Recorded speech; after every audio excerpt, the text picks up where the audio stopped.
in front of you, though.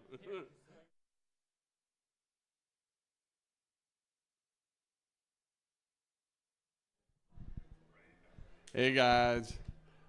Thanks for coming out and weathering the storm that was happening earlier. We got a great night tonight. We got Corey May. Keith couldn't join us, but we're going to talk about his epic hike and fly and raft adventures in Pemberton. We're running a little late, so I want to be very conscious of Corey's time.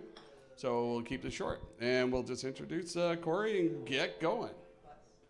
All right? Good, anyhow. Okay, Corey, take it.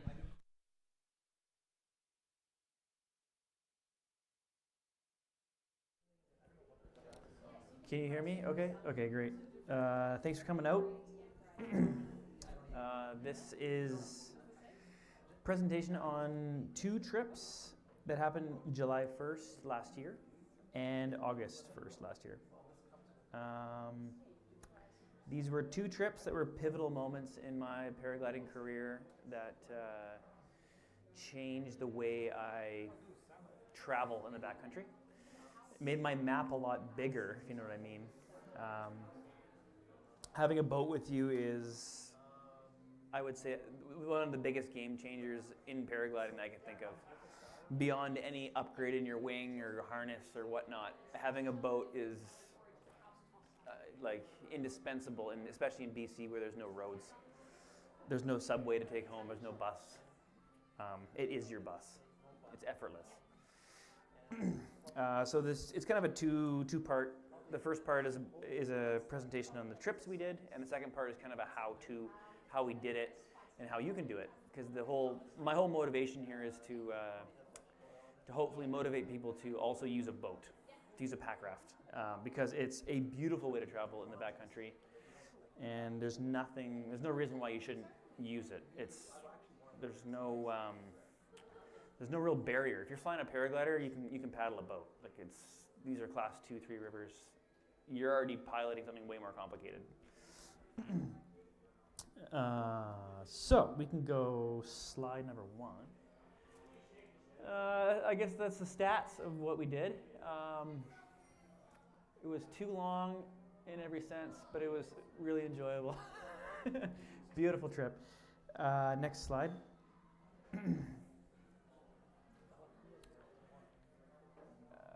This is basically what I explained.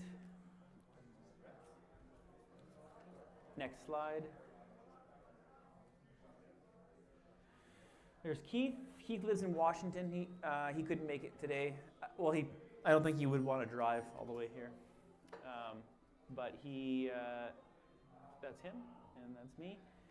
We have very similar boats. One has a spray deck, one doesn't have a spray deck. They're just basically pool toys, more or less. They're very light. They weigh about 3 kilograms. They fold to about a package about this big. Only 3 kilos? Mine's 3.2. Keith's, I think, is 3.45. Maybe even lighter now because he just took the deck off it. So they're quite small. They fit. Mine fits under my butt when I go. The whole thing with paddles is right under my butt when I'm flying. Next. So I'll give a brief history first. I whitewater kayaked for probably 12 years before getting into paragliding. That was my obsession. And then I got into paragliding and I was like, oh man, this is way cooler. And then I forgot about whitewater kayaking for a number of years. But the strangest thing was why I got into paragliding was I wanted to fly my whitewater kayak to a really expensive area to go kayaking, is the Clendenning River, because it costs $500 to get airdropped in there with a helicopter. And I was like, I can't afford this. I'm a starving university student. I want to fly a paraglider. I hear people can do this stuff. So I thought about launching off like a snow slope with a hard shell paraglider. That was my whole incentive. So how did the finances work out at the end of the day? This is probably more expensive actually getting a pack raft. 500. Yeah, probably way more expensive. Yeah. But the freedom of this doesn't compare. But yeah, long story short was during the process of getting into paragliding, just for the sake of getting myself with my kayak, I fell in love with paragliding. So why this is really satisfying for me is that I've actually reached a full circle and I'm able to do it all in one go, which is super satisfying. It is almost like linking the whole puzzle in my brain.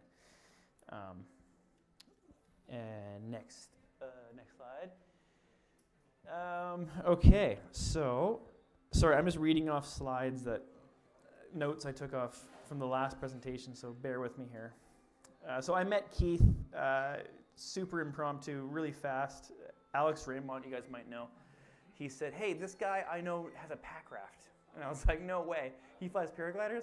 And then they were like, yeah. I was like, oh, cool. So I went and talked to him. I'm like, hey, next week we're going to go here. And he's like, okay. And basically we didn't even know each other. Like 2 or 3 days we met each other. We both had pack rafts under our ass and we're at the same launch. And we're like, okay, let's go here. And we went there. So it was, we basically met each other throughout the trip. It was pretty cool. Can I ask a question? Yeah. How much is a pack raft, like a thing like that to buy? How much did it cost to buy? They could range from like $900 to $800 used, maybe even cheaper, to brand new. They're about $1,800, maybe more, $2,000 even if you want to go for really elaborate. But I would say probably delivered to your door, brand new, 1,800 Canadian. But they'll last a lifetime if you take care of them. They're really well made. Yeah. So if you guys have any questions at all, you can ask me throughout the thing. Yeah. What's an alpaca raft? I'm just wondering, just made kind of thing. Did you get it from Sam Waddington? No, I got it from Alpaca. I ordered it from the store. Okay. Yeah. But you can get them from Waddington's as well, and I think it's in Chilliwack now. Yeah. They're great, yeah. Yeah.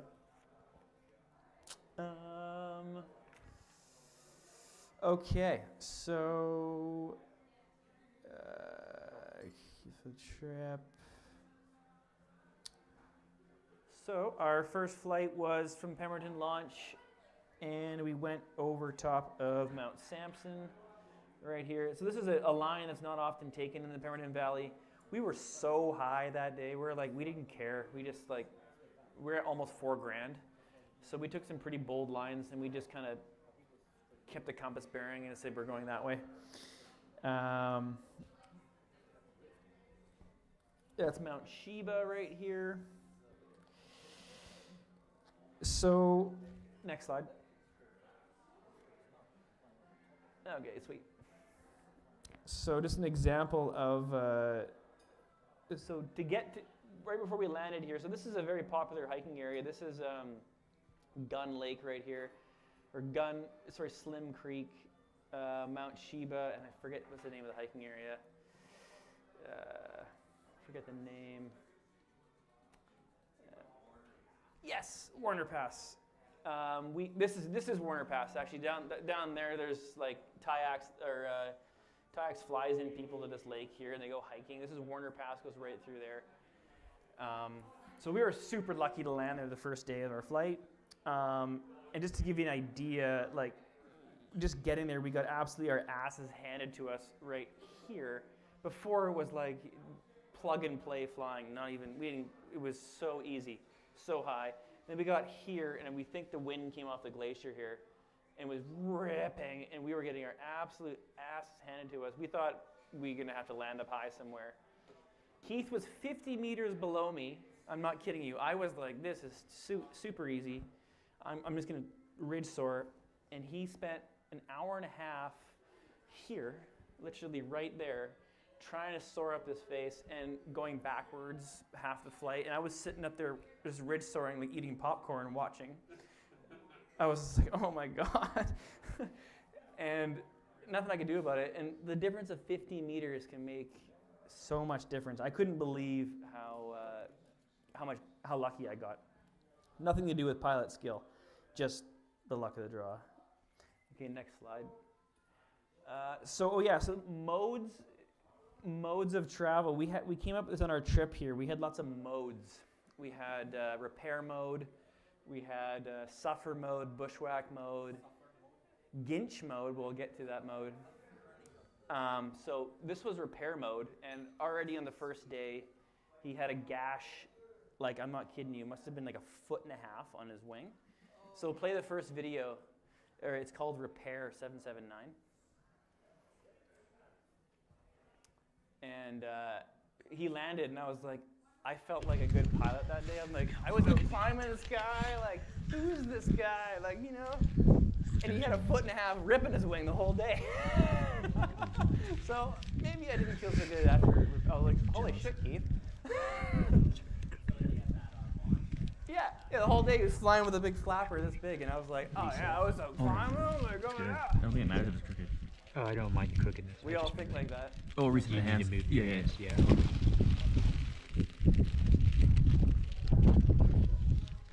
So this is actually not ripstop. This is Oh, I think I might have grabbed kite repair tape for windsurf for kiteboarders. He says this is the best. This guy's really good at fabrics, and said this is the shit you want to repair your wing with. And I believe this guy Dude, with that is a fabrics. sick repair. He's dude. making backpacks now. That is smooth. It's like Dyneema impregnated tape. It's It might actually increase the performance of your wing. amazing. Today I don't knew know if maybe like a everything. windsurfing or kiteboarding place. It's kiteboard repair tape. It's really thick, and actually throughout the trip, I could see the reflection on his wing on this. It's like tough shit. That's a fucking great repair. That It- is rad. I Nice think it's work. like factory. It looks beautiful. Right on. So that was day one, and we're like, oh shit, we're vulnerable. Okay. So hike mode. That's Sheba. There was no bugs that night. That was the first day. We couldn't believe it. I don't understand why there was no bugs. It was really cold. It was probably about 0 at night. Next, 1 second here. Oh yeah. Yeah, next slide here. Yeah, so here is hike mode. Hike mode, self-explanatory. That's me hiking with at the start of the trip, I had about 26 kilograms on my back, which I think is the safe limit for my legs. Like I did fall over later in the bush once, and you fall over like such a sack of shit, and you have no control, and we determined 25 kg is like no more. So that's kind of the limiting factor with the pack raft, because it is a quite 7-day trip with a pack raft. It gets quite a bit. Yeah. Are you guys over your weight limit on the paraglider? So Keith was. I'm neurotic with that stuff, and I get sketched out. So I'm like, no way, I can't do that. So I will like do anything to avoid it. But yeah. What question? My question. Oh. They can't hear my Oh. What's your question, Tanya? What do you want to ask me? Should I go there and ask? Do you want to go? Do you want to go here? What? You want to ask? What's your question? I can repeat it. Yeah. My question is, because this is 27 kilograms. That's 20. I think 26 for me. Yeah. So when you fly a paraglider, Yeah. were you both of you and Kate flying over your limit? Okay. So Tanya's question was, were we flying our gliders within our weight limits with our gear?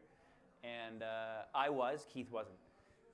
It doesn't make a difference. He was like 3 kilograms over, and he was still climbing the same as me. And on glide, he would just pull away from me, and I was like, "You're a missile."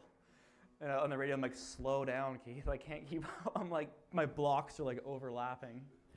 So yeah, It doesn't seem to be that particular. Maybe with a higher aspect wing, I'm not sure if that has a difference, but.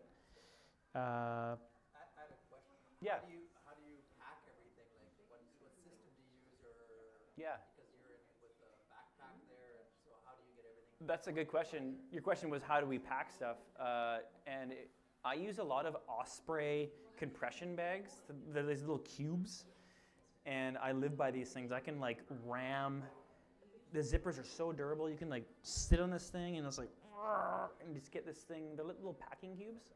And then I do geek out, and I see what fits in my bag, like Lego, and I can do it repetitively really fast. Like it's like, you kind of have to train, because time is of the essence when you're doing transitions between boat, hike, fly.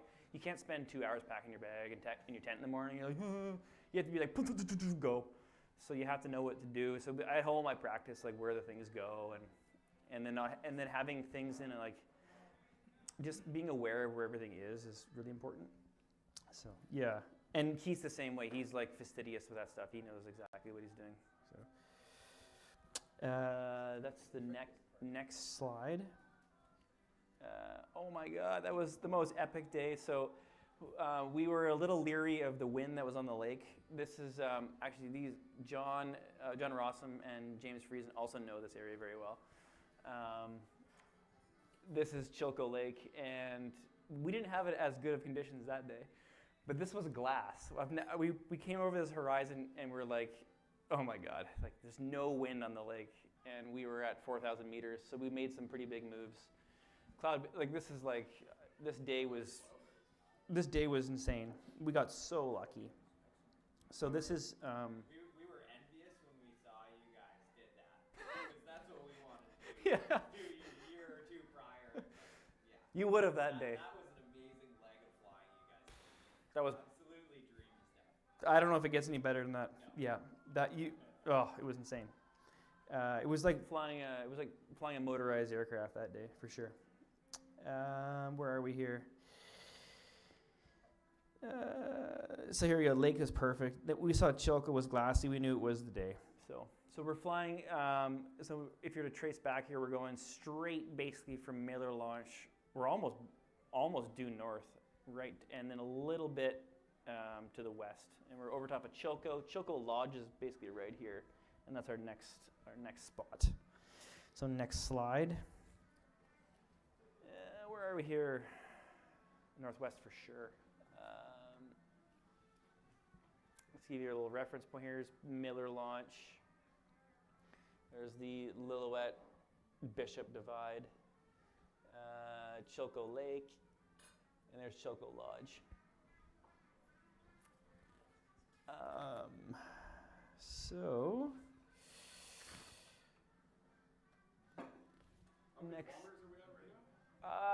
This is 1, 2. I think it's like 160 maybe. Okay, next slide. Yeah, so this is something really cool with a Packraft. So this is often when I paraglide, I often think about how I feel on things because it's really hard to quantify what's happening. There's so many variables, and I find at the end of the day, it's like, how did I feel in that moment? And that's how I felt good, I felt poor, I felt scared, I felt confident. So if you had no Packraft, I'd be shitting my pants because I wouldn't know how the hell am I gonna get home?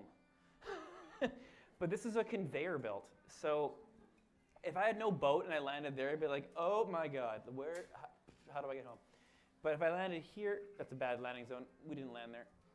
We landed like over here somewhere. But if we landed here, and then you have this before you, it really changes the way you fly, and it actually makes it so enjoyable and actually safer. You can actually land by a lot of river bars and things that are close to the water, and you don't care. If you know the river's chill, you just float home. You can have a beer in your hand. It's an amazing way to get home. And this goes to a road. Which way is home in this photo? Well, home would be backwards, unfortunately, but we had to go all the way. We went like into the horizon over here. And then we got a road, went to 100 Mile House. We were on this river for, I think, 60 kilometers maybe. But like effortless. Like we didn't do a thing. We just floating down. To bushwhack would be insane. You wouldn't do it. So yeah, this is kind of the equivalent of like Europe when it comes to like the subway. Yeah. Next slide. So after this epic day, we just talked about it OD'd at around 5 o'clock, and we were just panicking. This is me trying to keep my shit dry, and packing up a bag really fast. And then we're heading to the river right there, and we were just literally hopping on the river. So we did 125 flight that day, and then 30 on the river after, which was like, and we didn't even flinch. It's mind blowing. I can't believe how we can do this. You landed here, or? We landed right here, yeah, on this road. Yeah, this is like a little ATV track that I don't even know what that road's doing. Looks like Woodside clear cut. Yeah. We flew into the flats actually, which I don't know if anyone's ever tried out there, and I think it's a great potential to go flying out there. Like there's a launch, and then there's just like it kind of looks like reminds me of Brazil. It's like on the backside of the Pacific Range, it's just flat as a pancake, and we just saw cloud streets forever. And there's a launch right at the Chilco Lodge. You could just go there, hang out at the lodge, go fly into the flats, and use the river to get home. Which is super cool. Well, actually, sorry, you can't use the river to get home. You could, you need a driver for that one. Sorry. But next slide. So here, transition mode. So one of the complexities of pack rafting with paragliding is the amount of gear you have. It's a little bit nuts. You really got to be at home first and just like, you got to figure out how this Lego monster fits together. But you get pretty fast at it and it gets pretty easy.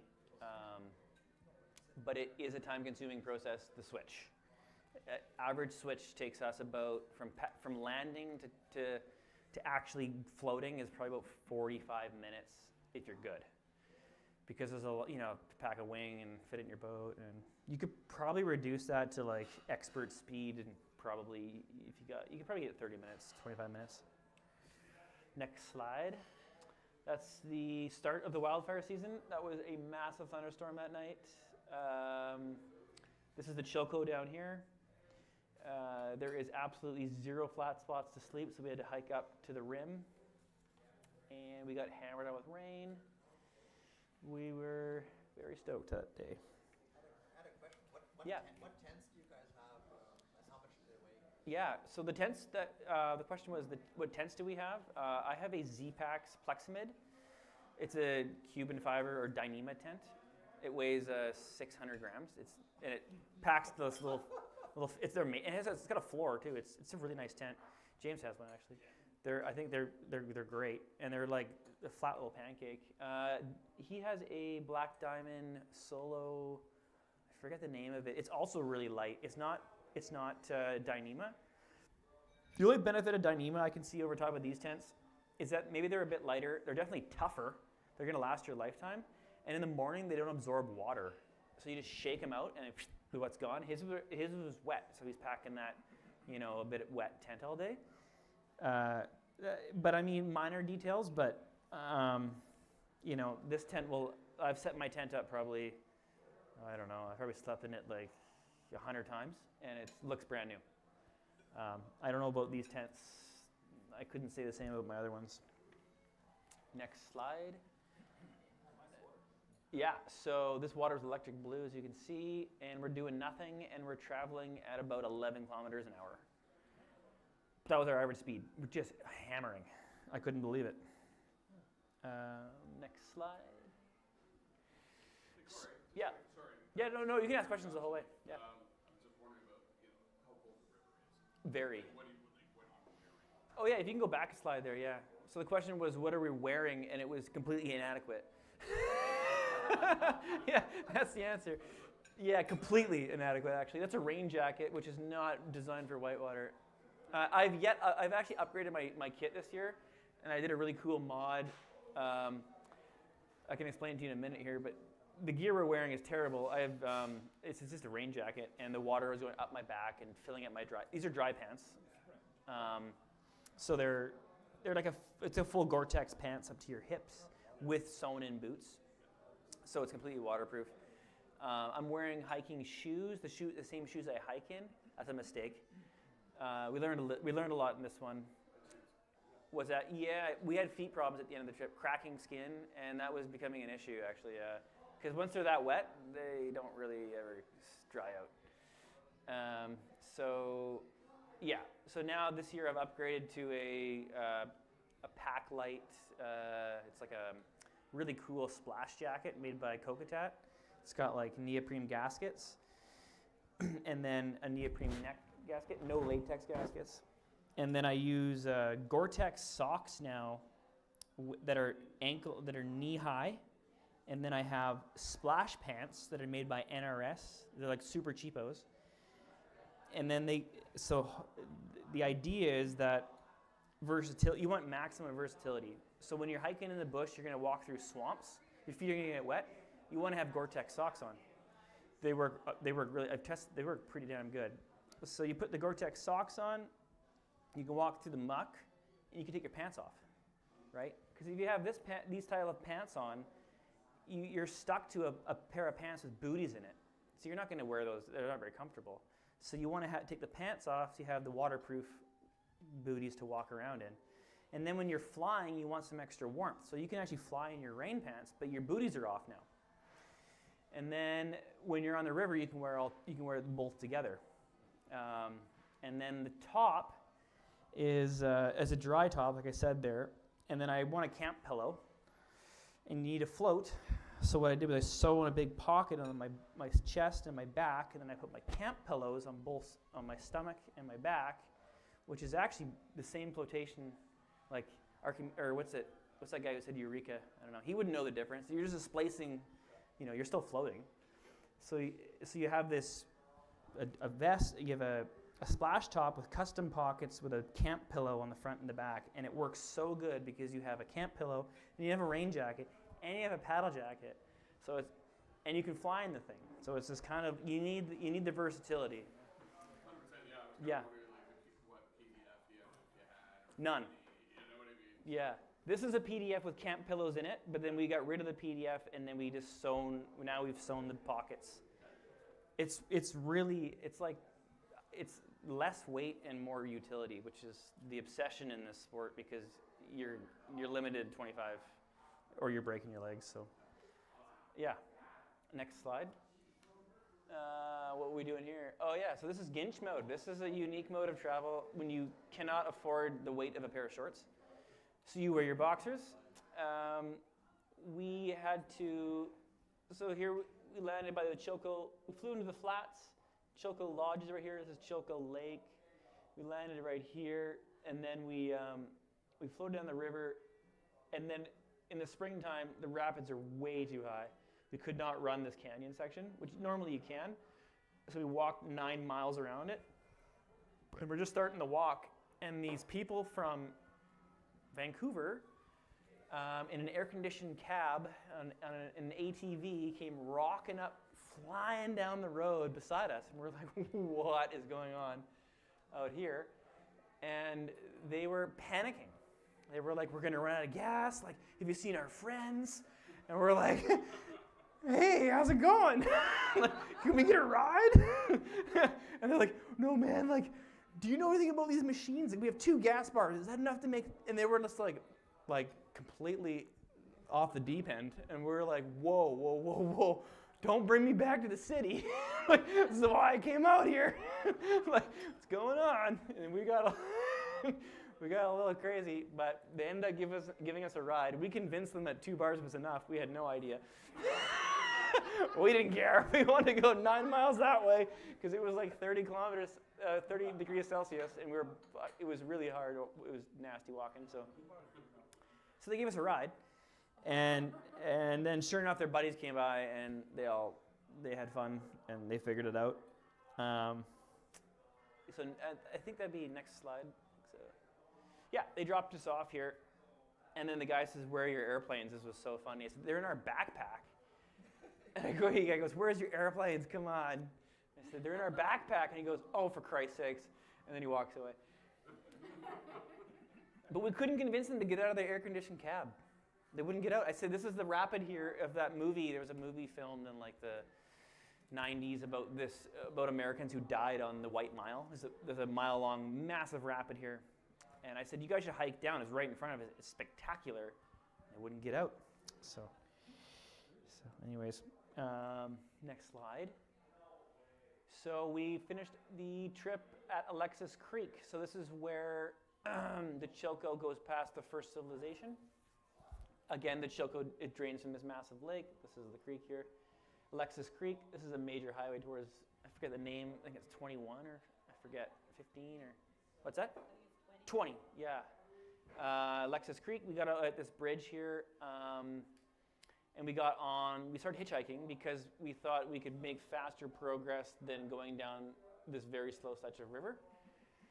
And we got taken in. The hospitality in this town was next level. Some nurse came by from Vancouver, actually, and she was doing a shift in a kind of a nursing station there. And she said, "What in the hell are you guys doing here?" I think I had pants on at that point. Yeah, and she said, "You guys should just come by." And she drove us to town, got us groceries, and we slept in the front yard of this little nursing post, and with showers and everything. It was great. She was awesome. Next slide. That's us right before she came by, and she goes, "What is happening here?"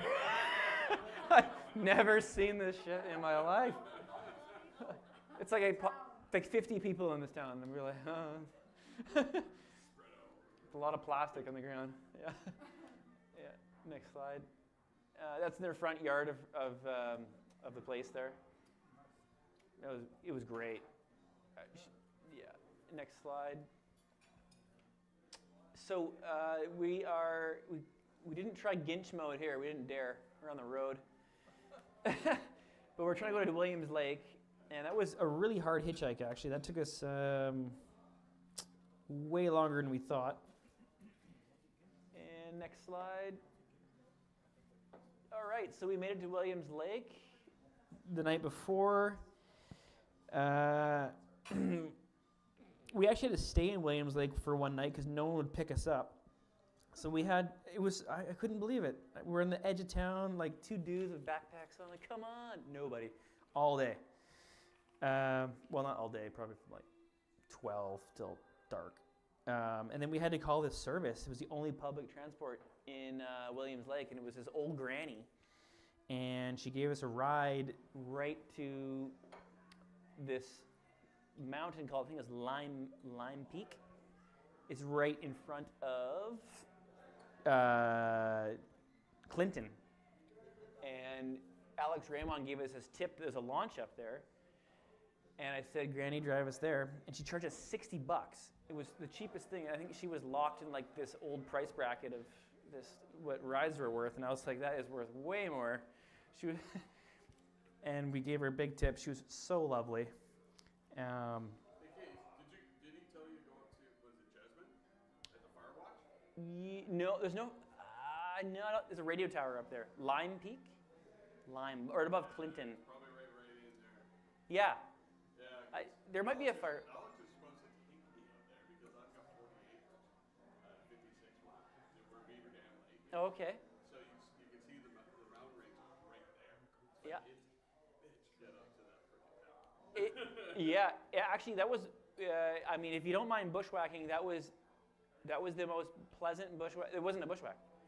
Yeah, no. It was. Road. It goes right up to a Forest Service station where I'm thinking, but I mean, this could be different because it was gated, the one we went up. we'll talk about that. I'm pretty sure this is Lime, or one of those, yeah. And no bushwhack. It was bladed for a ski run. We couldn't believe it. We walked right to the top. Next slide. This was what we found. This is not the launch Alex was talking about.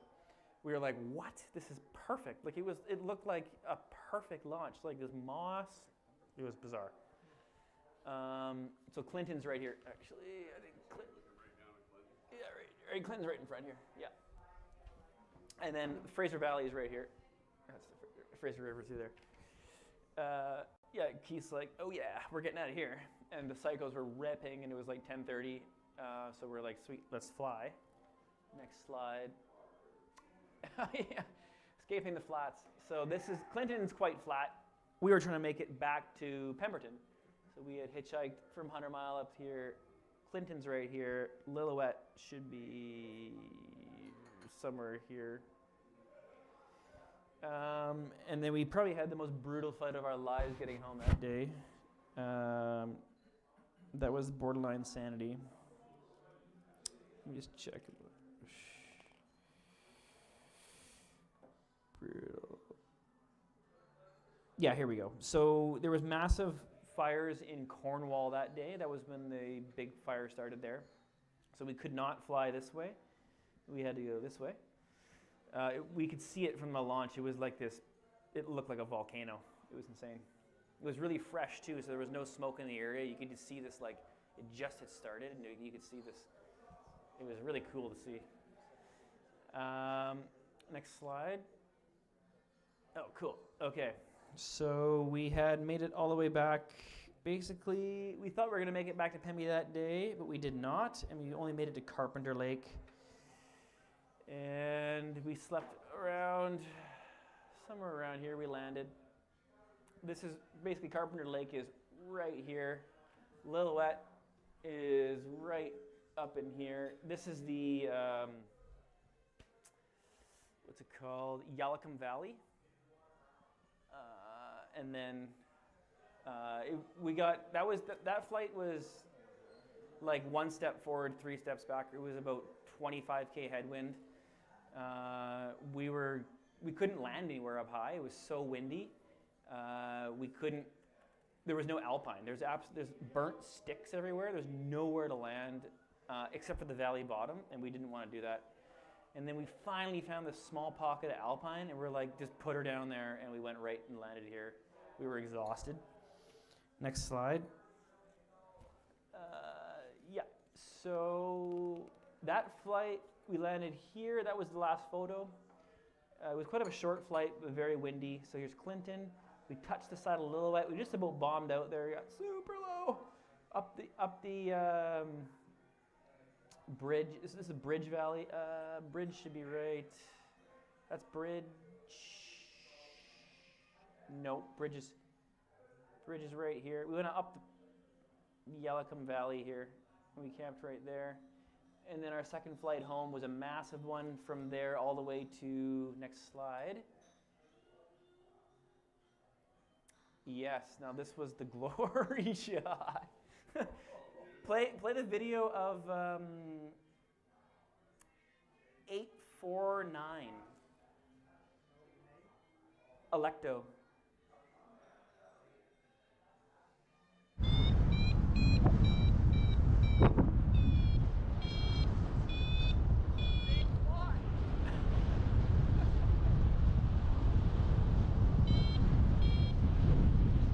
We weren't sure if gliders were worked up here because there's so much damn ice. But they do. So that was the furthest I think anyone's ever been up the Lillooet Valley. We got further than Igor, pretty sure. But it wasn't me, it was Keith. So American has the furthest by about 50 meters. Keith went to here, that point right there.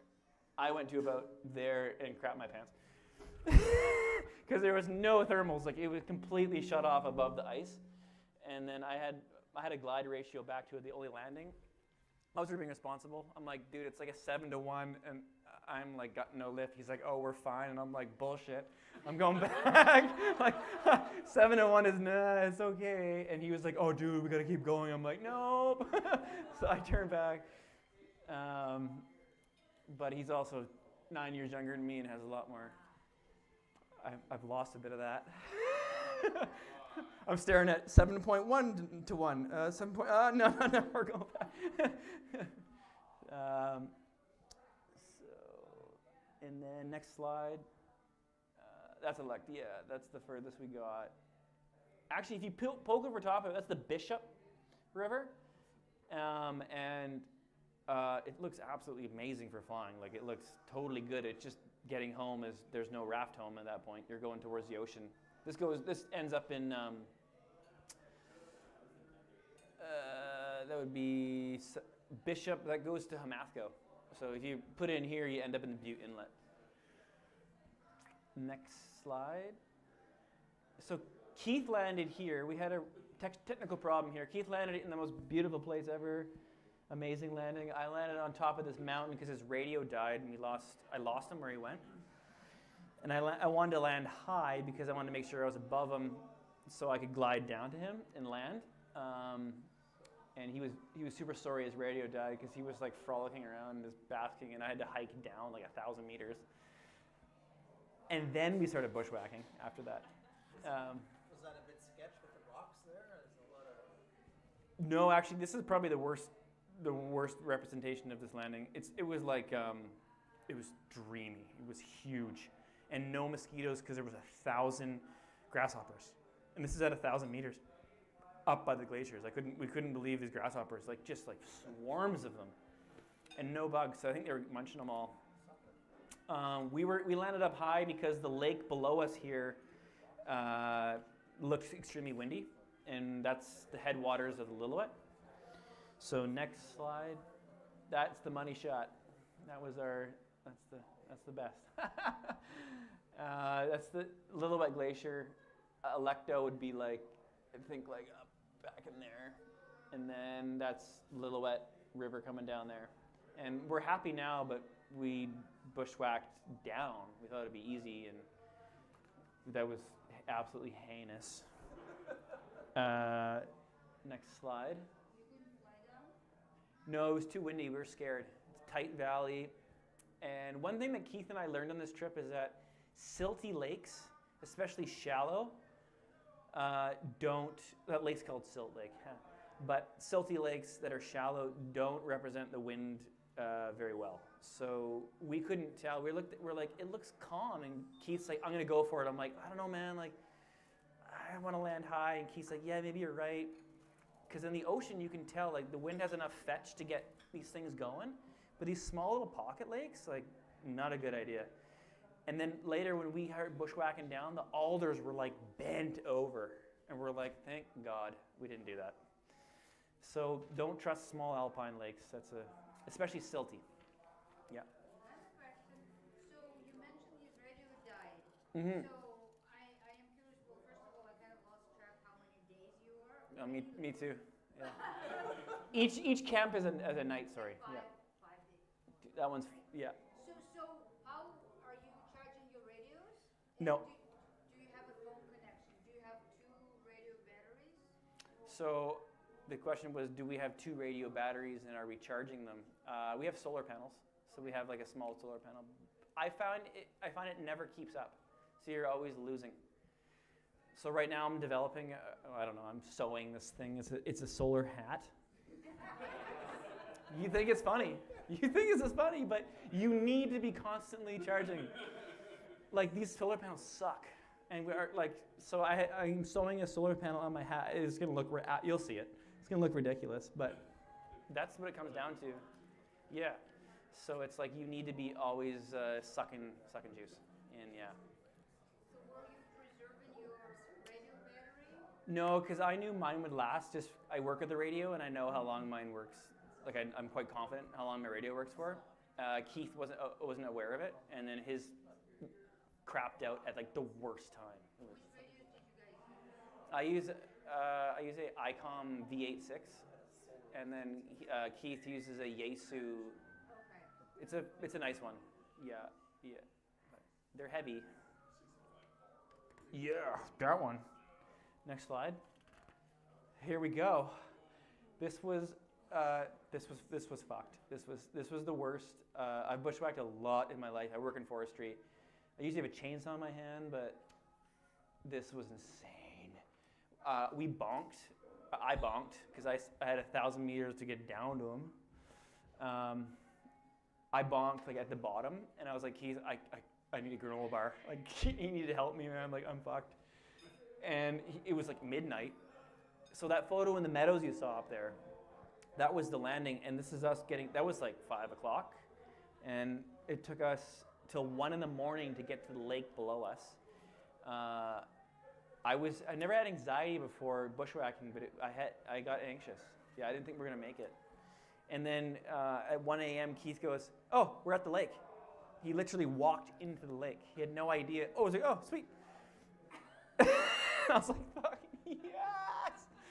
I was in pretty rough shape, and we inflated our rafts, and then floated out like in space into this lake, looking for a campsite. We bumped into a sandbar and set up. Next slide.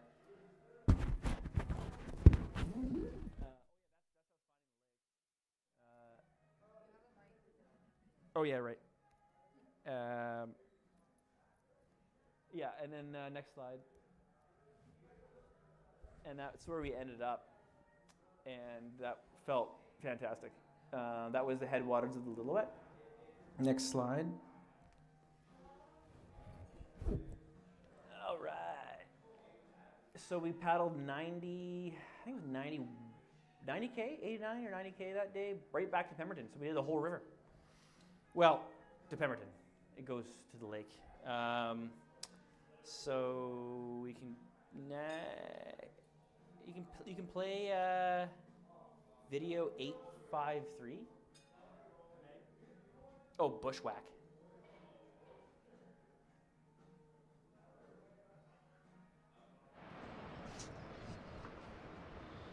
Oh, that was after the bushwhack. But that's good. That's where we camped. That's where Lillooet is.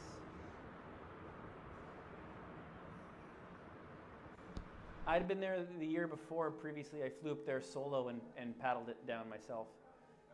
So I was familiar with that. There's Keith's Landing up here.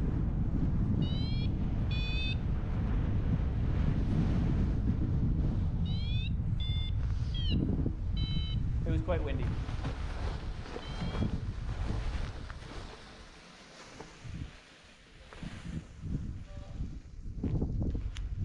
And I landed way above him in the snow, above his peak, going, where is this guy? I was pretty choked. What gliders are you guys on? Zeolite 2 GTs. Next, you can play the next video. You can probably play Upper Lillooet 858.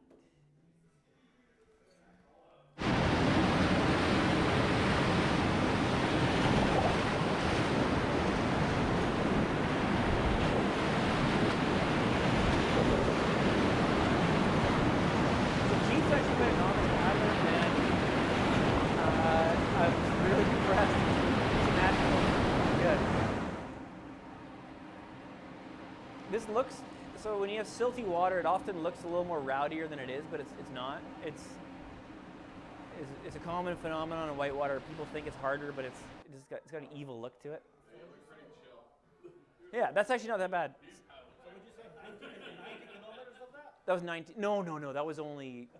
No, I would say that was 2 kilometers of that and about Yeah, okay, that sounds better. 80. It's very chill. Yeah. I think that's about it. And then we went back and we got a burger that night. It was great. So I'll keep it as short as I can here. Silt Lake. We can play video 792. Amazing.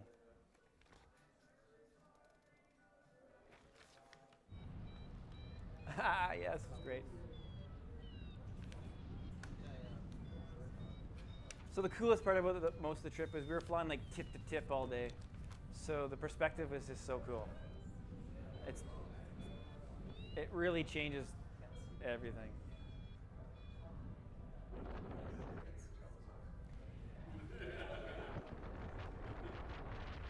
And most of these flights, there's quite a bit of landings. We're not psycho here. Like there's quite a bit of.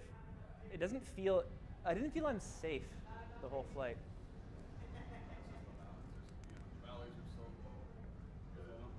The only safety aspect I think is the insanity of hiking back up. You just want to stay high. You only got so much food. We had about 8 days of food at us, and we eat about 700 grams of food a day. That's kind of our average. Okay, next slide. Round 2. So we decided to do another crazy trip. I called Keith up. I'm like, should we do it again? He's like, yeah, I was just about to call you. I was like, oh shit. So then we started from. I'll keep this one really short because it's almost the same it's the same thing. So next slide. Sorry, no, keep it slide. We drove to Tatla Lake, where there's White Saddle Air, often used to access their wildfire helicopter support, and they're also used to, like a lot of backcountry guys use them for getting into like Waddington, Hamathco. White Saddle, right? Is that what it's called? Yeah. Okay, next slide. So we drove there. and we wanted to go see how close we can get to Mount Waddington. We thought we could go right over top of it. Yeah, no, I don't think so. It's like an ice box. Like you get close and you're like, oh, in the middle of summer there should be dirt. There's none. There's like ice everywhere, and we learned from Electo that gliders don't work very well over glaciers. So we got about 20K from it.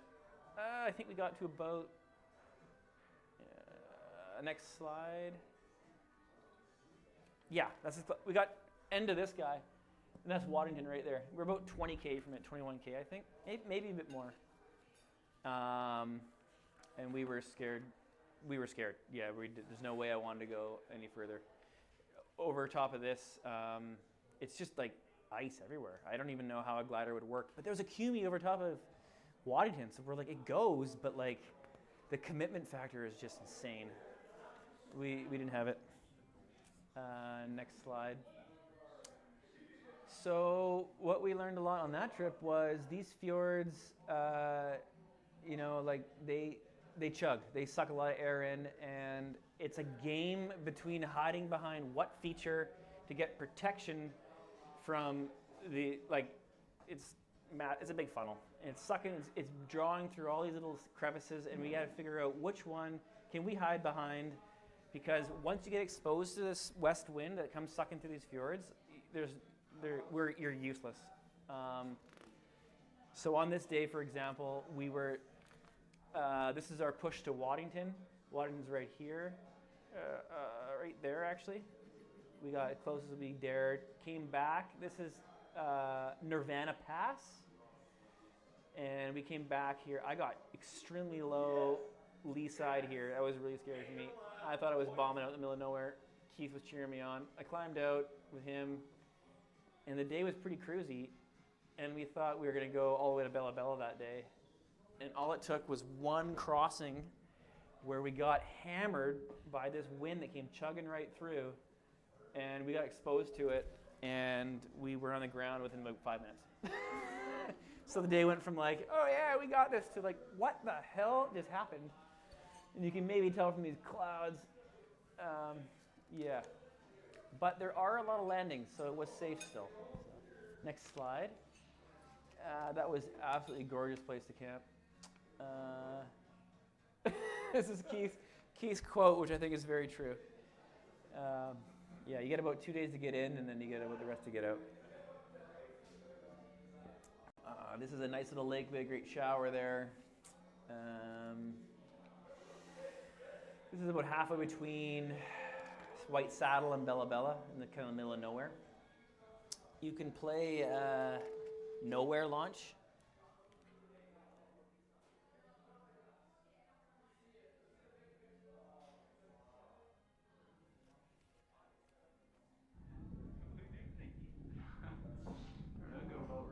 We're in the middle of nowhere. Try and find a lake.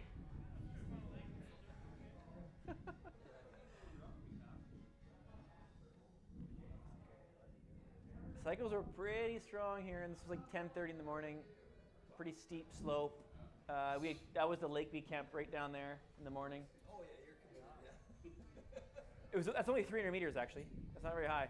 It was a very low launch, and we had to work for it. Look at the clouds. We weren't too stoked on those. Pretty windy. We scratched for like an hour. All of us, we nearly bombed out like 10 times. And then finally, we landed beside a river. Next slide. Oh, that's me loving the bug spray. Next slide. That's that same lake.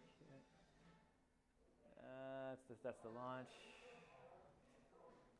Yeah, we had very limited terrain. So when you're that high sometimes, it's hard to find enough relief.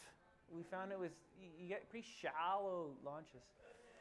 But they work because you're pretty high. So it does work, but you really got to believe. Next slide. That was bombing out right in the middle between Bella Coola and White Saddle. I bombed out first that day, and I was getting pummeled with wind, super low, and I just gave up. Next slide. So we bushwhacked down to a series of lakes. Turner Lake. It's a lake that people fly into with float planes, and they rent canoes up there. Absolutely beautiful place to go. It's like 7 or 8 lakes, and there's like a small portage of like 200 meters between these lakes. We had no idea we landed here. We're like, oh, cool. There's people here. Some guy gave me a beer at the bottom of this lake. I was like, yes! We had no idea this existed. But we had to get through this first. It was insane. Next slide. And then we got to the lakes. This is a dock. This is where the float planes land. We're like, what in the hell? So this is above Anarco River. Anarco River is just below it. Next slide. That's a really nice waterfall. Husum Falls. Turner Lakes is to my left over there. Grouse Peak is right there. Next slide. That's the headwaters of the Anarco. That's Stillwater Lake. This water goes right to Bella Coola, and it joins the Bella Bella River. Next slide. And we're on the Anarco. I don't think anyone's ever paddled the upper Anarco before, and I wouldn't recommend it, but it definitely beats hiking. We just piddled down this very low volume creek. Our average speed was probably about 5 or 6 kilometers an hour, but we weren't expending any energy. And there were so many salmon in this river, they were vibrating under our boat. You go into a pool and the bottom would change color. And we got there just before the grizzlies showed up. There was no dead fish, and the people said you nailed it with timing because there would have been a million grizzlies, and they say it's a wildlife viewing area for grizzlies. So we were thankful we nailed that timing. Not that they'd be interested in us, but next slide. And it looks gnarly, I know it's not. It's a camera angle, but it's a class 3 rapid, but this is about as much as you want to do with the merchandise inside your boat. Because if you lose that boat and you go for a swim, it's, I don't know, $15,000 down the river. So it becomes an economical challenge, not so much a tactical challenge. Yeah, that was a great rapid. That's the Anarco upper reaches. I don't know if anyone's ever been there. Next slide. And this is portage mode, a mode that's awkward because you can't put the boat on your back. It's horrible. I'm smiling because I've done this before a lot in my life. Keith, I've never seen him look in horror before. He's like, what the fuck? And I was like, yeah, buddy, this is what it's all about. We'll get through it. So, but it's these boats are delicate, so you got to be careful not to pop them. But they go, and this is the Anarco. Just went through a braid, went through a bunch of beavers had messed the place up, and we found it again. Next slide. And we're back in Bella Bella. And some locals saw us upriver, invited us to their house for dinner, and we had pizza and a house to stay at. People were just fucking awesome in this town. Invited us. We had everything for us, all we needed. And next slide. That's it. We went to the ocean. It was amazing. So the Anarco flows into the Bella Bella, and the Bella Bella goes to the inlet there. It looks just like Squamish before people showed up. Next slide. And then this guy, which was super cool. This guy here, Eric, he's a retired faller. This is property right here. This is actually a launch that a previous paraglider used to own. That I don't know. He lived in the Fraser Valley actually. I forget his name, but we went up there. He goes, "Hey, there's a launch behind my house. Why don't you come check it out?" So we went up there with him in his ATV. He drove us up there in an ATV after making us breakfast and letting us stay at his house and showers. And it was amazing. We were so dirty. Can't believe he let us in the door. Next slide. I don't think I captured it. He said, "Hey, I need some exercise," and he carried my bag up with him to the launch. And I was just walking up. I was like, "This is incredible." And he cut all the trees down for us because it was a bit overgrown. And we did not make it out that day. It was super inverted, as you can see by the smoke. And then we hitchhiked all the way back to the car and went back home. So that was the end of that trip. Next slide. Yeah. So I guess that's section 1, and in section 2 I'll kind of keep super duper short because we already kind of talked about it. But it was kind of like how to do this. So it's not difficult to fly with a boat at all. It's easier than paragliding. Next slide.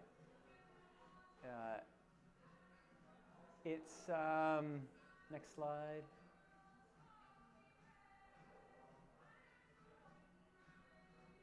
Yeah, so this goes more, this is kind of talking to what boats mean. So having a pack raft, I think, makes complete sense around here. Having the ability to get home reliably. If you're into pushing past the milk run, if you're into going like what's over the back, if you're curious, I think the pack raft is the answer to actually do that. Because what's holding you back a lot of the time is likely the walkout, or is likely the stress of how am I going to get home. So if you can eliminate that with a blow up pool toy, and if you know if it's the Squamish River, if it's the Indian River, if it's the Capilano River, there's a lot of rivers which minimal training you can get into doing these quite safely. If you go any harder than that, it gets a bit complicated, but it's the tool to push further. I would say it's if you're going to get a pack raft before pushing up a glider. I think is the way to progress your ability to fly further. Not by next slide.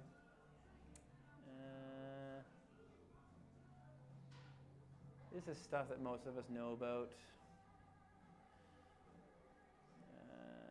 Next slide.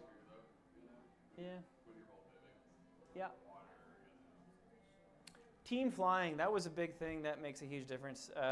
Like flying solo or flying with a buddy, the difference is like, it feels like cheating. Like it's like twice as efficient.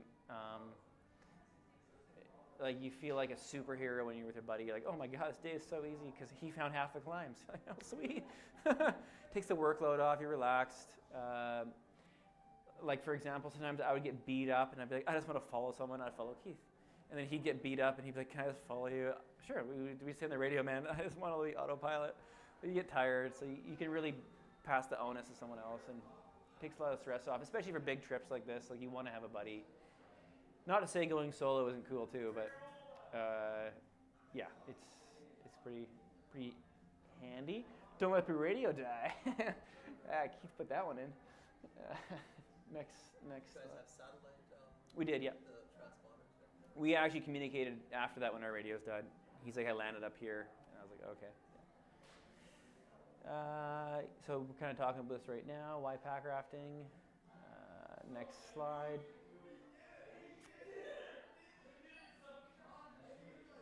Yeah, it's less finicky than paragliding, that's for sure. So the river always flows. Half the time when you're choosing your river, you have to choose carefully, but when you're choosing a river which is appropriate for your grade and your ability, it's going to flow. If you're catching thermals, it's flowing. It has to. It's just the way it works. There's no way that thing's not flowing if you're going up in a paraglider. So you know you're going to get home. Next slide. There's limitations because it's heavy, so it sucks. It's when you're walking, you can't walk basically. If you're doing bushwhacking, you're only walking because you made a mistake.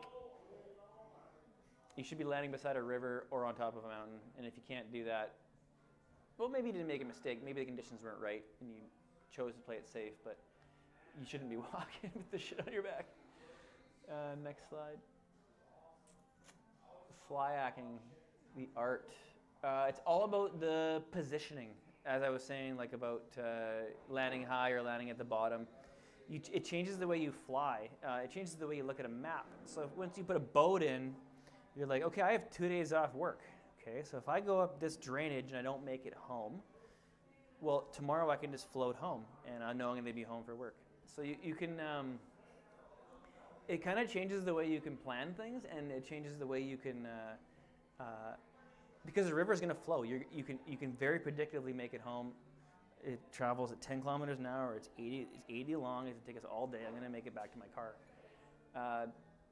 So it really helps you if you follow positioning correctly. If you land by a river or land on top of a mountain, and are able to get yourself to a river without bushwhacking, it's a pretty reliable means of travel for sure. Next slide. Do you fly or float?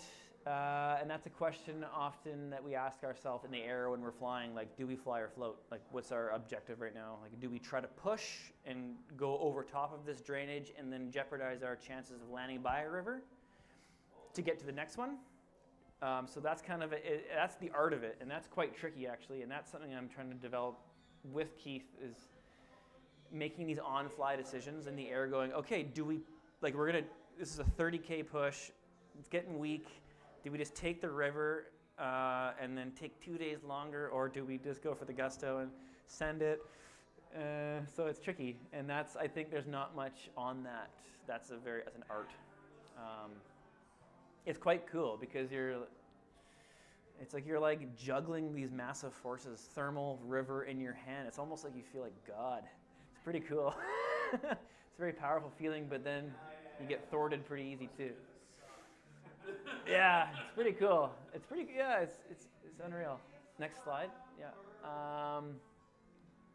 Yeah. So just to give you an idea, this is basic river running 101 here, but like if you see things like this, that's a canyon.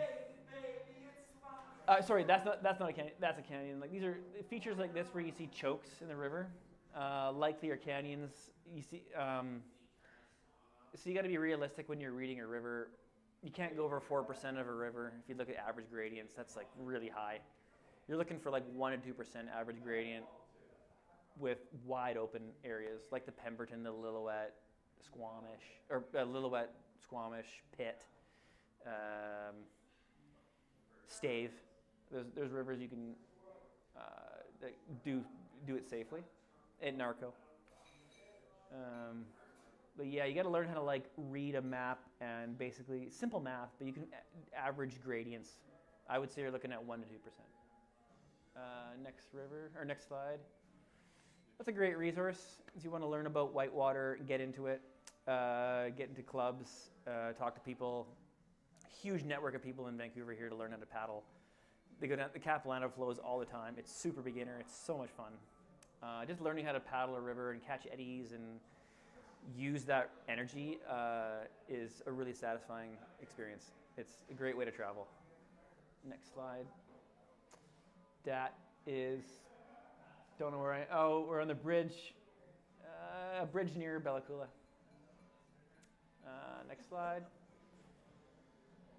Weather, yada, yada, yada. We all know about weather. Next slide. Next.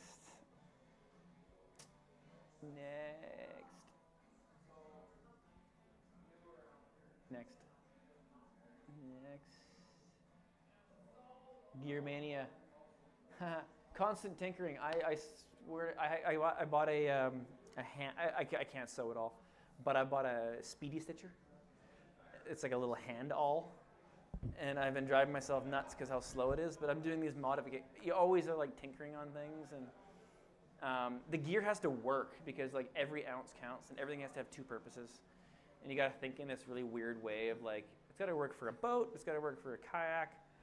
And I find that like a kayak and a boat, they're almost the same thing in a weird sense. Like it's like one's your vehicle home and it's kind of like they're quite united in the end of the game, at the end of the day.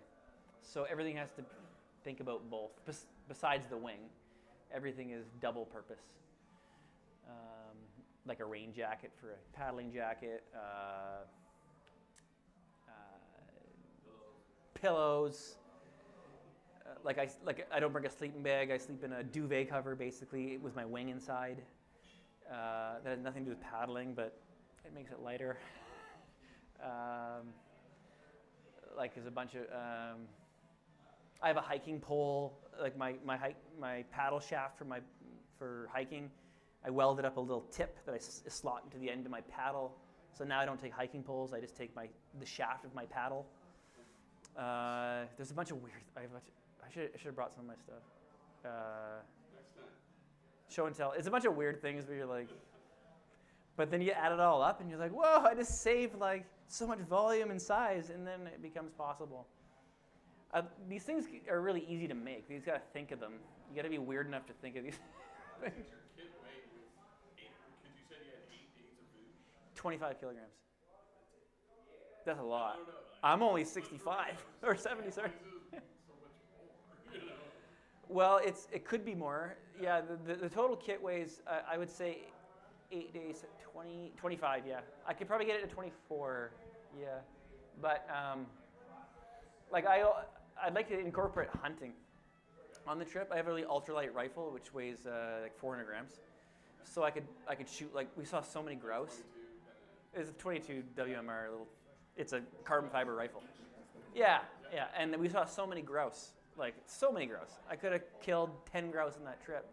So if we factored in that, like, that's quite a bit of food. Like 10 grouse, that's like a 2 fly rod. If you got confident in that, yeah, you could feel like more like a little more self-sufficient and less reliant on Mountain House to get you through. Fishing, would that work at all, or is that not practical? Fishing, where we were, I could almost poke them. Like when I was paddling, I was bumping them with my paddle. I could feel dug, dug, dug, dug, dug, dug. Thousands. So like if you had a net or something with it, you could easily... Yeah, if you had a gun. Incorporate a little harpoon into your You could. stick and just That's a good idea, actually. You could. Yeah, that's not a bad idea. Or a little Tenkura rod, or like, I don't know, some little tiny fly rod. but it's a survival situation. You tell the conservation officer that. That's right. Yeah. But I don't think they get mad at you. Yeah. Did you portion your food and was it enough? Were you ever hungry? You said 700 grams a day. Yeah. So how do we portion our food? I would have three dehydrated Mountain House foods a day, and then I would say I'm going to get hungry and have 4. So I would just say 4 every day. Did you prep your own, like just use a dehydrator? Or? I wish I could afford one of those things, and I'm thinking about it, but I would just buy it. Yeah. Dehydrators are expensive, like $200. Freeze dry is different. Freeze dry, yeah. It's actually significantly lighter, and you can eat different types of food with freeze dry, like fatty foods, like meat and those. I think dehydrated, it's a different. I'm not too savvy on this, but I think it's different. But yeah, we just. So what I would do is actually I would cut the bags open because those bags are quite bulky. You know, it's like those big. They give you the. It's like a bowl to eat out of. You get rid of that, and I would save 3 or 4 for the whole trip. Wash them out, put them on the side, and then I would get these dollar store little tiny Ziploc bags. And the amount of food they give you in those things is just about a handful. So you put them in these little Ziploc bags, zip them up, and then you put them in one of those off-spray packing bags, and they're like bricks. And one of those bricks is like the same size as like 2 of those packages they give you at the store, like the big aluminum things. So if you open those things up and put them in little Ziploc bags, you really reduce the size. That was a handy little tip. What kind of food did you have? It was just a freeze-dried garbage. You know, garbage. Just garbage. Yeah, it was just like whatever. You know, like spaghetti and meatballs or whatever flavors they have. It was horrible. I wish it wasn't that stuff, but I mean, it's such limited things. Hence why I would love to get one of the freeze-dry machines. Like a washing machine, it looks like, yeah. They're like $3,000. Holy shit, we better get out of here. So, Corey, I remember doing a trip or 2 with you before, and you wouldn't bring a stove Oh yeah, right. because they weigh, I mean, you know, add up the weight of your pot, of the fuel, all that stuff, the stove itself. So, did you have, for these trips, did you have a stove on you? Yeah, so the question was, do you bring a stove on trips like this? And I think absolutely not. I think it's completely useless. You're already going to suffer. Just eat cold food. Just deal with it. Just deal with it. Put it under your armpit for half an hour if you want to. But you know, like for the weight of a stove and a pot, you need a pot or you need a mug. That's all you need is a mug. I think John would agree, because if you're dying, you need to melt water, and you're that high in the summertime, and you've landed, you got a lot of problems. But you can make a fire. If you have to, you can make a fire if you really want to. Half the time, at the end of the day, you've landed, you're tired. I don't want to put a scar in the backcountry with a fire anyways. I don't really like doing that too much. So no coffee? I don't drink coffee in the morning on those trips, no. But people would say life's too short, and a stove's not the end of. They're heavy, and they're big, but if you're good, you're walking through the bush. A little bit of dry grass, you put that in your pocket. A little bit of dry grass, put that in your pocket. And then we get to camp, you got a whole bunch of fire starter in your pocket. All you need to do is find a few sticks. And this company called Purcell Trench out of the States sells these titanium sticks. You could probably find them on eBay or Amazon. And all you need is 2 metal sticks. You rest them over 2 rocks, and you can put your pot on top of them, and you can make a fire underneath, and you're fine. So it's 2 sticks, 2 metal sticks. It looks like straws, and you can reduce a whole stove and everything. Yeah, I was kind of wondering if you're carrying just like a jet oil without fuel. Nothing. Just kind of like fire. And all those freeze-dried foods work without heat just fine. They just take about an hour to get palatable. Yeah, that's about it. Yeah, but they work just fine. And you put them under your armpit. Yeah, you're fine. But it's pretty savage. Yeah, just out of curiosity, were you flying with reserve, without reserve? Oh, reserve for sure. Yeah, I would never fly it. Undermount, top mount? It's a top mount for me. I use a harness called my Bogdan. I think they're the best harnesses ever for BC. They're just light, and I think a front mount reserve for me, I like peace of mind when it's like holy shit, and I'm like, oh, stay open, and I can see this little red handle in front of me. It just does something to my mind where I'm just like, there it is, okay. But if I don't know where, like, okay, go down the riser, there it is. Like, I don't know, it messes with my mind a bit. So. How it's important for you to use your pillows like underneath the bunk cushion? It's a good. Like how this was all kind of. Yeah, there's no room for a pillow inflated. It's the pack raft. We're flying without protection, so, which is a no-no. I don't like doing that, but there's no choice. If you brought a sleeping mat, Yeah. I'm not sure what that's gonna do. Yeah. Yeah, for sure. Yeah. Yep. Yeah. I think that's about it. If you guys have any more, or next slide here. What else we got in here? Oh yeah, this is random amount of. This is Keith trying to organize the mania. I just throw it all on the floor and go, oh my god. Don't know what's gonna happen here. Power banks, okay.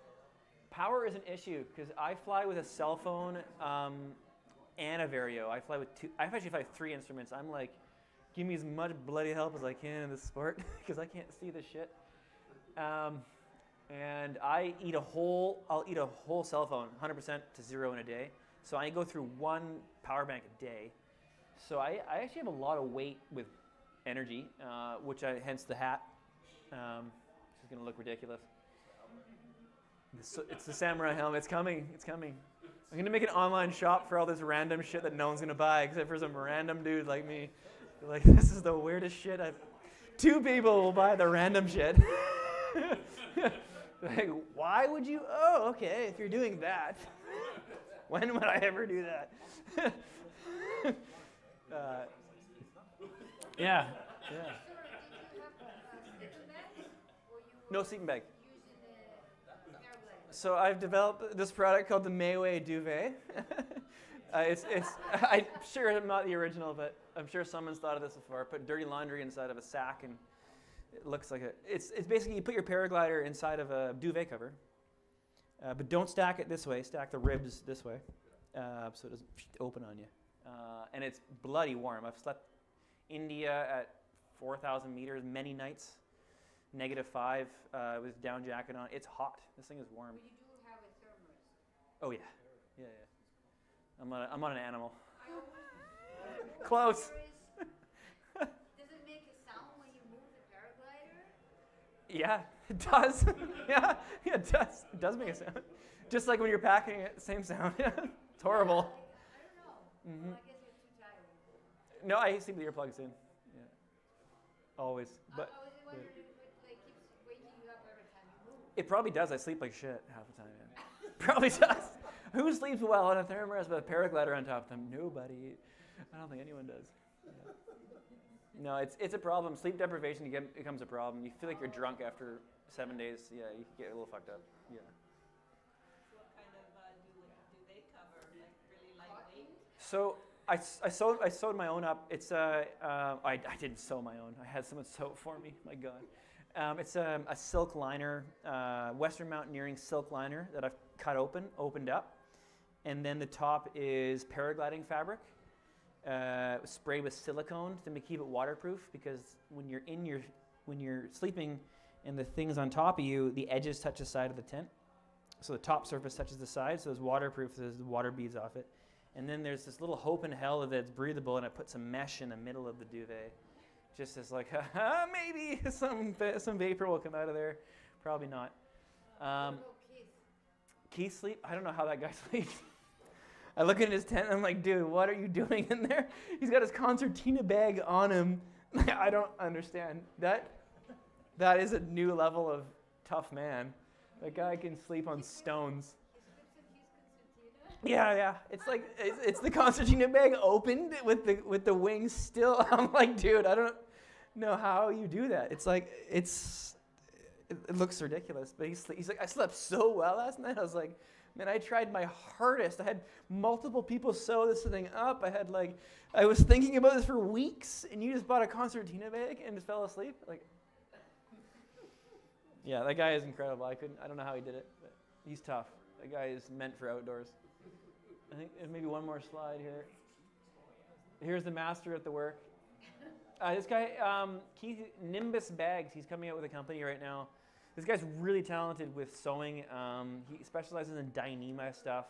He's gonna make some cool stuff. Look for Nimbus Bags. He might give me one to try out, which I'm stoked. What's that? Can you sew a paraglider? Oh, he can sell more than a paraglider. Yeah. Oh, I don't know if he could make one, but he probably could. Yeah. Next slide. I think that's it. Oh yeah, that's my bag. I'm like, this is too good to be true. Yeah. Yeah. Next slide.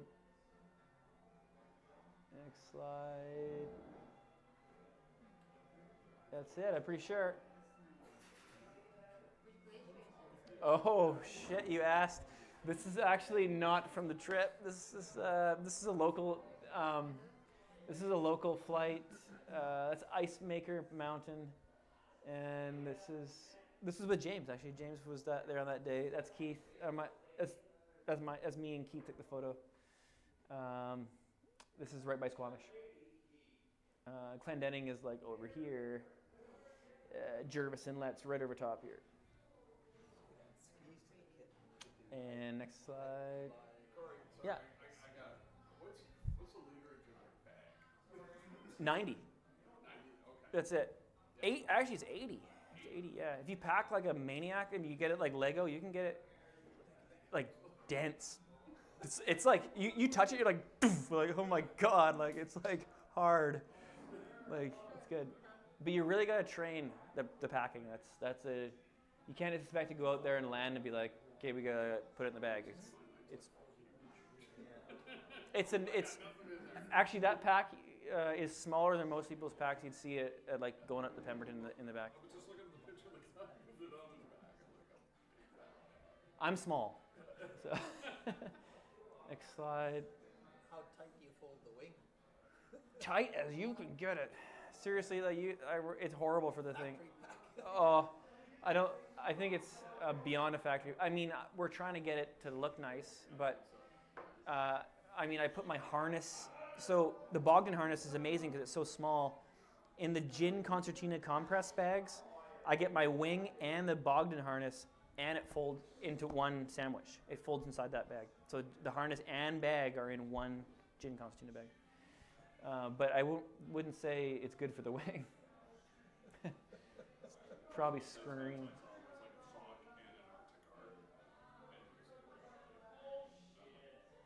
What was it?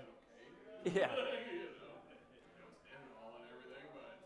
That's a good point. The Nitinol rods is the way to go. For these kind of trips, unfortunately, Ozone still uses nylon rods, which I think are terrible. I don't know why they do that. And I just cringe when I push that thing in there. So do you use one bag for both your glider and your paddling gear? Yeah, I do. Yeah, I have a dry bag for the boat, because the boat can be a little bit wet depending on your transitions, and that you don't want that to leak inside your bag. So here's another double thing: is the inflation bag for the boat is actually a dry bag that I modified. So when I'm done with the boat, I put it inside the inflation bag, roll it up, and it keeps my kit dry inside. And you also, that's the inflation bag right there. My hiking shoes are in there. My lunch is in there behind my back, because you don't want to open and close these boats all the time. Where's your glider? Glider is on the left side of my tube there the whole way. It runs the whole length. And you don't need dry bags inside these boats. It's dry. The first time I did this, I'm like, okay, sorry, you're gonna get wet. And I pulled it out and I was like, what the hell? Like, dry as a bone. Inside the inflated. Yeah, all my gear's inside the boat. Yeah, the glider's on this side. So that's the essence of a pack raft, is all the gear is inside the boat. The deck is completely void of. It has to be symmetrically distributed, the weight. It doesn't really, no. It's not that fussy. Just like a little compensating. It's kind of, yeah, a little bit of weight shift. That's right. Yeah. If you're running really hard whitewater, you might feel it might catch an edge on the heavier side, but it's not too particular, no.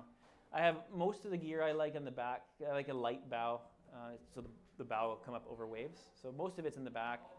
Everything goes through that zipper, and you just wing it in. It's like a garage sale. It's actually not too bad. So I'm not familiar with boats. So all boats you can basically open, put your gear like right in a chamber.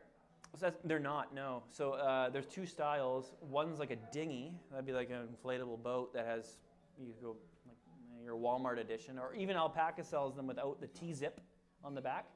And then some have the T-zip, which is essential for paragliders. There's no way you could have your gear on the outside. You have too much. Did you make it? Or? No, it comes stock like that. Yeah, it has a zipper on the back, about this long. It's a very hefty dry suit zipper. You pull it open, all your gear goes inside. You close the zipper, and then you inflate the boat. So all your gear is inside, minus your inflation bag, which doubles as your dry bag. And you want shoes outside so you can have portage. So Alpaca made it by design for people to travel and Yeah. That's the beauty of these things. Moose hunters use them. You can put a whole moose in a larger version of this. Like these things. And it still floats. It's got 400 pounds of storage. You can put 400 pounds. It's crazy. Put your gun. My gun I have on the outside of my boat. I have a waterproof bag for it. Yeah, it's a little rifle. And these hulls are pretty tear resistant. So they come in two versions. There's a 240D, 210D, and then there's a 420. The 420 is quite a bit heavier. It's twice the weight. I don't know if it's twice the weight. Pretty close. So I would touch it. The volume is huge too. Yeah. I would say if you're interested in paragliding with this under your butt, you want to go for the 210. You definitely don't want to have a skirt. No skirt. You want to have a self-bailing raft. Yeah. You can go in Pemberton. You could launch at Pemby. Instead of landing at the beer farmers, you just go land by the river and you can float home. It's that easy. You don't need to do this shit. It's so. I mean, yeah, you can get a beer and then you can walk the river. You can do that too. But you can start there. It's really accessible. Like it's class 1, and you can fish your way down. So it's yeah. I think we should all do it. I don't know why we're not doing it in Canada. So this entire boat fits under your rear end, basically, in your heart? Yeah, the whole boat will fit in a gin compressed 2.7 bag with room. So I can fit my paddles, all the paddles, the dry pants, the dry top, and all the other accessories of the boat inside a gin compressed 2.7 bag for a paraglider. It fits perfectly because you lay the bag out, you lay the boat out. It's almost like it's meant for a boat too. These straps, you're like, no way. And it folds up. It's slippery and it goes right in your butt because you want slippery fabric because there's no way you're getting this fabric. It's going to bind. And it goes right under your butt and it's effortless. Yeah. How do you inflate the boat? That bag right there is a big inflation bag, and you just sit on it and blow it in, and you top it off with your mouth at the end, and you can get them pretty hard. Like you're poking at it, it's pretty hard. Yeah. Yeah. I think that's it.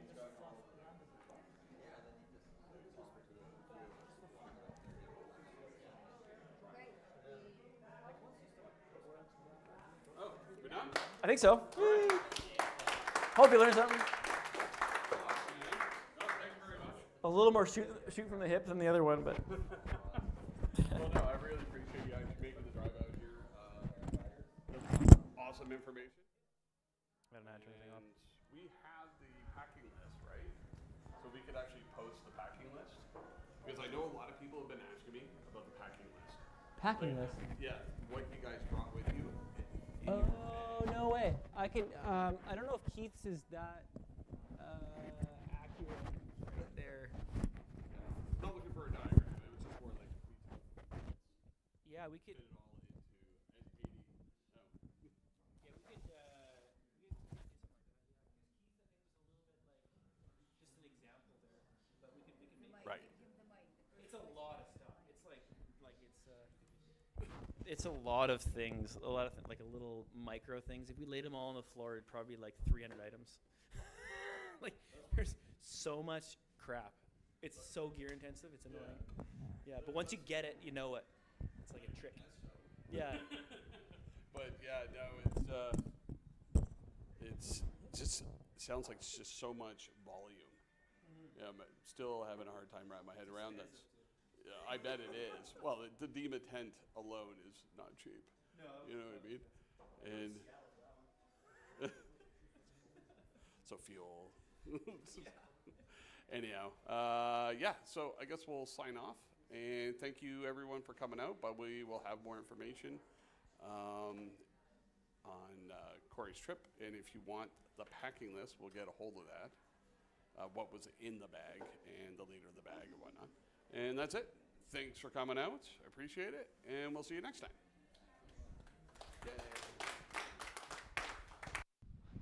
Right on. I'll see you in Choco.